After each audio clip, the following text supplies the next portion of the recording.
is menopause really making women gain weight, or is there something else going on? Oh, thank you for asking such a good question. Yes and no. So it depends on how you define weight gain. So when you look at great study in 2019 that tracked 1,200 women across the transition, meaning from premenopause to postmenopause, and you look at the graph just based on the zero axis being menopause, and then plus years and minus years. So we see an acceleration of body fat gain. They didn't look at visceral fat, they just looked at total body fat. The most rapid expansion of body fat gain was in perimenopause when the hormones become irregular. And then it leveled out and you went back on more of an aging track outside of the hormone changes. The inverse happened for muscle mass. We see a dramatic loss much faster than with aging across the menopause transition, and then it kind of leveled out and continued the usual path. So when you put those two together and you just look at BMI was a steady state curve. So some experts will say menopause doesn't cause weight gain. It goes up the same year for year, regardless of her menopause stage, and that is true.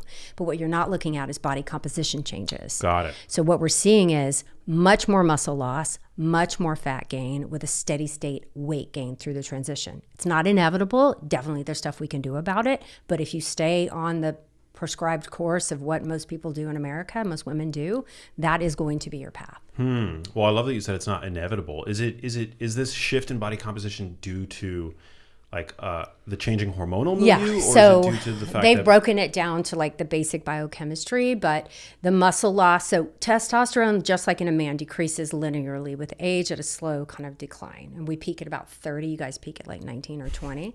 And then you just kind of have this age-related decline. sucks? So yeah, so fortunately you can replace it if you want to, and it can be very helpful. But in menopause, we see, our EKG like ebb and flow month after month in a healthy woman. Then in perimenopause, it is literal, take spaghetti and throw it at the wall chaos. And then in postmenopause, we completely bottom out on estradiol and progesterone, and FSH and LH stay elevated forever until we replace. And so when you look, what's happening on the muscular, we know there are estrogen receptors on the muscle, on the bones, on the ligaments. And so that loss of estrogen is driving more catabolism of the muscle, and we're laying less down. So you're chewing up more muscle than you're building. Unless you change that signal, make sure you're providing enough substrate, and you lift heavy.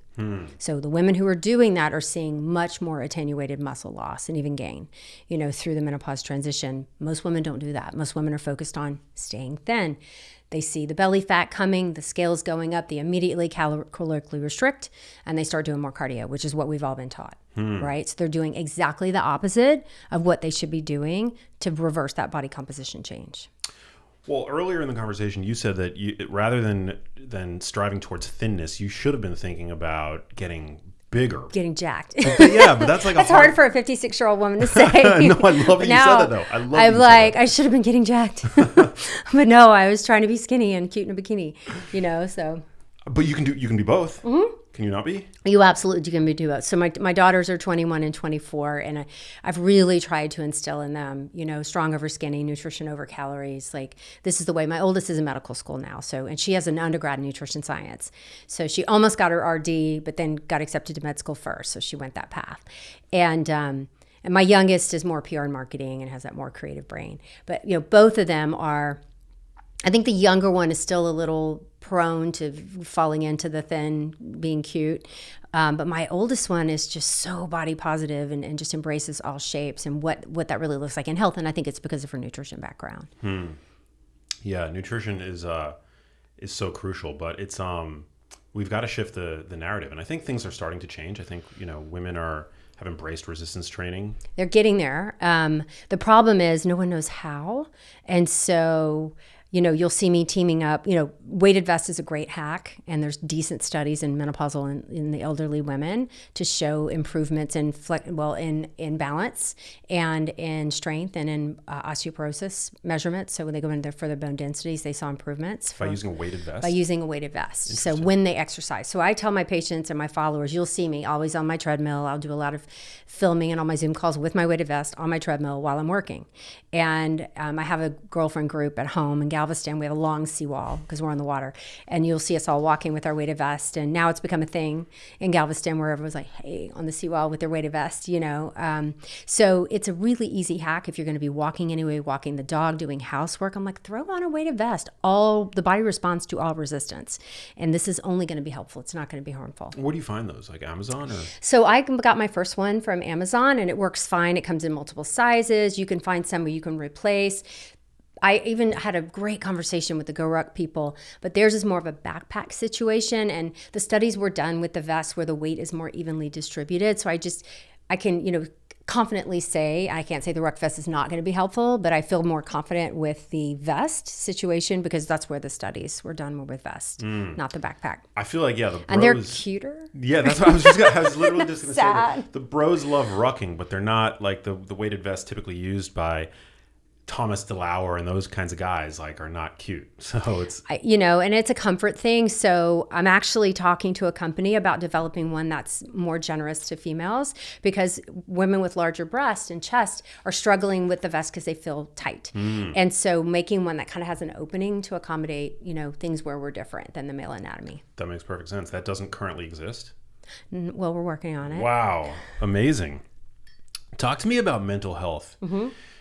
For women in general, but over 40. So women over 40, 1 in 4 are on an antidepressant. Yeah, and it goes, So what we see is SSRI rate doubles across the menopause transition. So we have a 100% increase in the use of antidepressants across the menopause transition. Why is that happening? Okay, 2 reasons. Number 1, we know that when the hormones begin to fluctuate wildly in perimenopause, it directly affects our neurotransmitters. The brain likes uniformity. It doesn't like chaos. So when we go into that chaotic zone and the estradiol levels are fluctuating, we see about a 40% increase in anxiety and depression-related diseases, either worsening of a really well-controlled pre-existing or new onset. And then cognition as well. So like ADHD, brain fog, word salad, all these things. Like 1 in 5 women in the UK quit their jobs.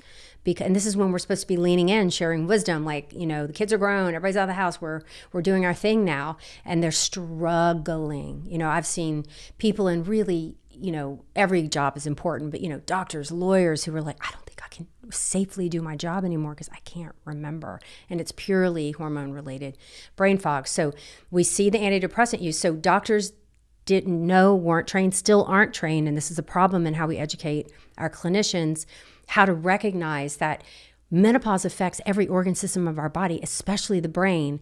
And in a perimenopausal patient who has new onset or worsening suddenly with no new stressors in her life, giving her, replacing her hormones or trying to balance her hormones through the transition is going to be more effective than giving her that antidepressant. So I think we could cut back on the use there. The other is SSRIs can help, not nearly as well as hormone therapy, but hormone therapy was demonized for so many years that SSRIs became the most likely drug given to a woman for a hot flash.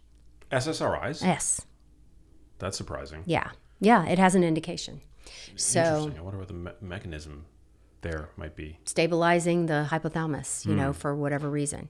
So women were given Prozac or, Wellbutrin for hot flashes, and it works okay. So they're taking it. So all of a sudden we see this explosion of SSRI use because of worsening mental health and because of its ability to treat a hot flash when you're not considering hormone therapy as the most logical, reasonable option. But these drugs are not without their adverse effects. I mean, they're often called side effects, but they're not effects on the side. Right. They're effects. They're effects. Yeah. So they're not. I mean, we see, in my world, oh my goodness, one of the biggest things we see is libido. Most of them are libido killers. And so libido is a mood. And so you lose that absolute desire. And hormone loss is doing that anyway. And so we see just women who are absolutely devastated by their loss of the thought process around how enjoyable having an intimate encounter could be. And it's devastating to women. I can imagine.